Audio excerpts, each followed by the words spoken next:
what you sorta need to know before the release of Final Fantasy 13, which I think is gonna be their last. But anyway, now I'm not gonna go over all the games, for there's a mountain load of them, as you will probably know. But let's just get down to the beginning! In the 1980s, a small Japanese gaming company known as Square had struck bottom and declared that it was having financial problems, known as bankruptcy. So to clear things, game director Hironobu Sakaguchi was pulled in hopes of saving Square from a practical doomed future. This was to be a drastically different step for Square, because instead of focusing on combat or racing, as their previous game entailed, this was to be a vast world with an enthralling tale to tell. Believing it to be their last, they ironically called it Final Fantasy.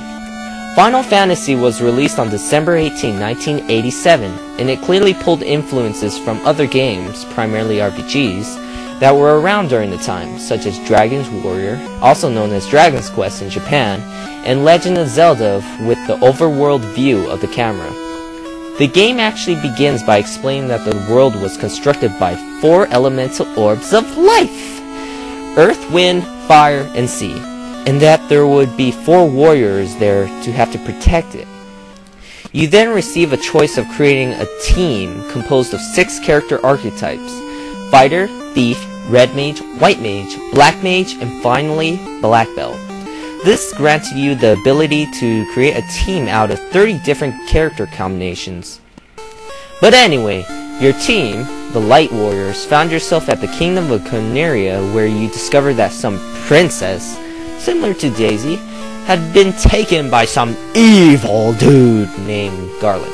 So you go and save her while killing Garland in the process. But afterwards though, you learn that there are 4 fiends in control of those 4 elemental orbs of life, and that they are attempting to plunge the world into darkness. Not sure how that will help them, but there you go! So you and your crew set out for all 4 of the creature shrines, and in doing so you attain this awesome airship in the process by a couple of pirates. But just to cut the story short, the Light Warriors defeated Lich, located in the Earth Cave, Carrie, located in a Goo volcano, Kraken, located in the Sunken Shrine, and finally Tiamat, located in the Floating Castle. Once all 4 fiends are destroyed, it wasn't the end though. A portal opens up which leads 2,000 years before to a place called the Temple of Fiends. Apparently, the fiends of the world now had sent that Garland dude back in time to become a demon known as Chaos. And while back there, Chaos had sent 4 fiends into the future so they could send him back. Ugh. So if you're flipping out right now, this is how it works. In the now, you killed Garland and then 4 elemental fiends. A portal opens up to the past where the fiends of now had thrown Garland into, and in order to become a fiend himself, known as Chaos. As Chaos, he created the 4 fiends that he had just defeated, so they could threaten the world in the future, which is now, and send his dead self to the past so this shitstorm of a paradox can continue. Damn! Prior to this point in time, somewhere in the past, the timeline skewed into this tangent, creating an alternate 1987. Anyway, your group enters through and defeats Chaos and return home. But my question is, why didn't they vanish right at the moment they destroyed Chaos?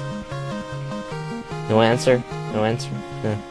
Anyway, you still exist, but because Chaos was defeated in the past, you and your heroes returned home where your heroic deeds are unknown, and the Light Warriors and Chaos was nothing but a mere legend and fantasy.